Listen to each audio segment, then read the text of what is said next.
High potential is generated from low potential against an accumulating pressure resistance equal in inverse ratio to the cube of the equilibrium pressure of the low potential, and is degenerated with equal pressure assistance in direct ratio.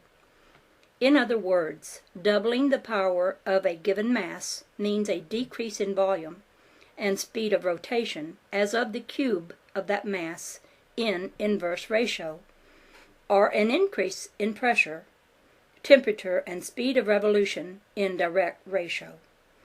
On the contrary, halving the power for a given mass means an increase in volume in direct ratio and a decrease in pressure, temperature, and speed of revolution in inverse ratio.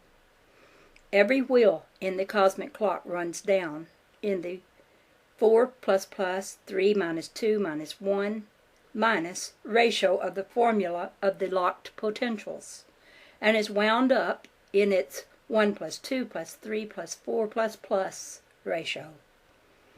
The stopping point of the clock's winding its 4 ++ beyond which it cannot go, and at which point it must unwind to complete its cycle of motion. Now it is well to return to first cause and look within the cosmic clock itself.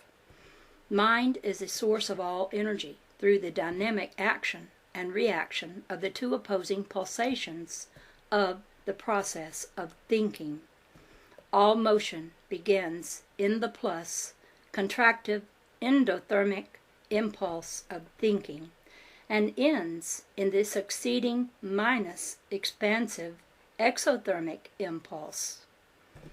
The entire mechanics of this universe are founded on these two repetitive impulses. Every reaction is a balancing subnormal negative pressure which exactly equals the supernormal positive pressure generated by its opposite action. All inhalation is expressed in contraction, and all exhalation in expansion. The entire energy of the universe is expressed through contraction or expansion into supernormal electropositive or subnormal electronegative pressures, each of which unequalized pressures exerts its utmost efforts to get back into equalized pressures, and by so doing performs the work of the universe. By normal pressure is meant any local equilibrium pressure as, for example, the local equilibrium pressure of this planet at sea level. Man is surrounded by all the vast energy of the universe, yet it will not work for him while it is in equilibrium. He must lift its pressure to a higher potential than the horsepower represented by this planet's normal 15 pounds per square inch sea level pressure, and let it fall into place, or he must lower it below that pressure and allow it to rise into place. Until this is done, the vast potential of the planet's local equilibrium pressure is inert and will not perform work. No principle of dynamics can be conceived by man to perform work for him other than that of restoring potential to its proper place. His engines and his dynamos perform sequences of oscillations between generative contractions to supernormal pressures and radiative expansions to subnormal ones. If the normal pressure of the surface of this planet could be piped to the surface of Mars, the inhabitants of that planet could have an inexhaustible supply of high potential energy performing work for them, though the same energy will not turn a wheel for us. The universal constant of energy is fixed, unalterable, and non-variable, and its apparent variability is purely an illusion of changed dimensions. The constant of energy represented by a lever is not increased by changing the fulcrum of that lever. If the fulcrum is changed so as to increase the power, the speed is decreased in the opposite universal ratio. High power or high potential is merely cumulative power-time dimensions saved up, stored up, compressed into mass of less relative volume. The high potential of little volume might be likened unto the accumulated energy within a city where the pace is fast and the area small as compared with the same energy spread over a whole state where the pace is slow and the area large.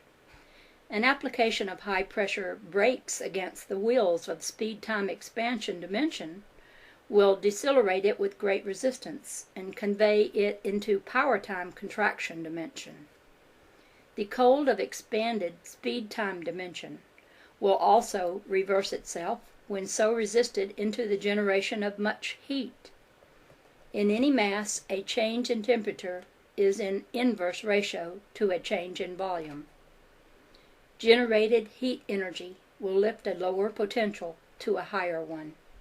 The higher potential will then have a greater positive charge, and the greater positive charge will increase the concentration of gravitative centers of all mass thus generated, and of all systems affected by the raised potential.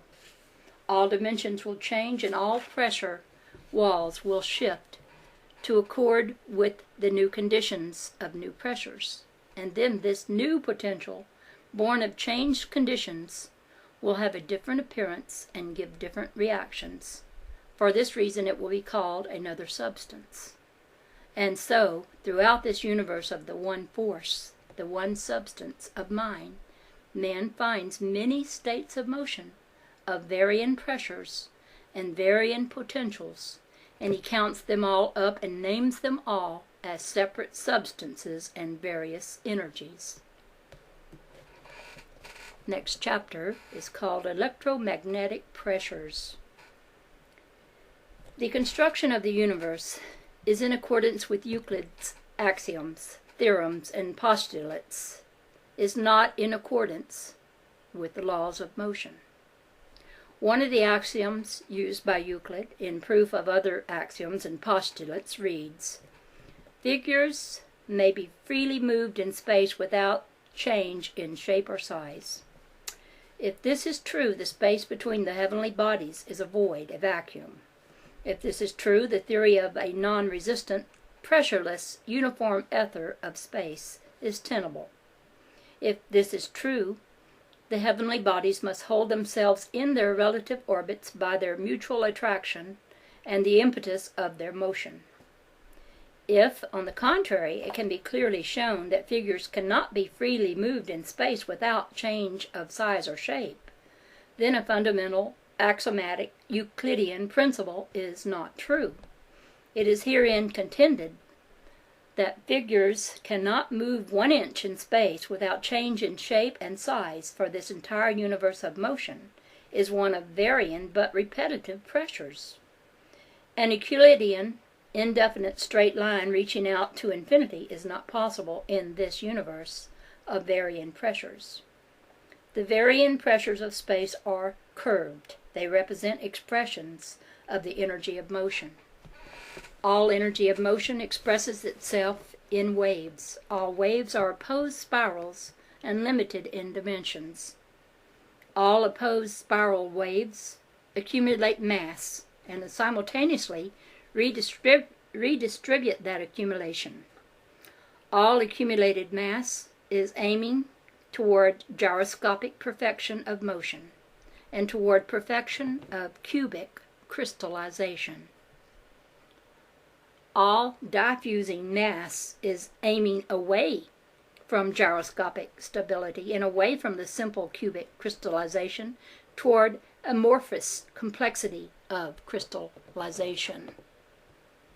All direction is the direction of opposing pressures. The direction of all pressures is spiral. All direction is therefore curved. All curves are spiral. All orbits are spiral. They are all conic sections. A parabolic or hyperbolic orbit is impossible in this universe of pressures.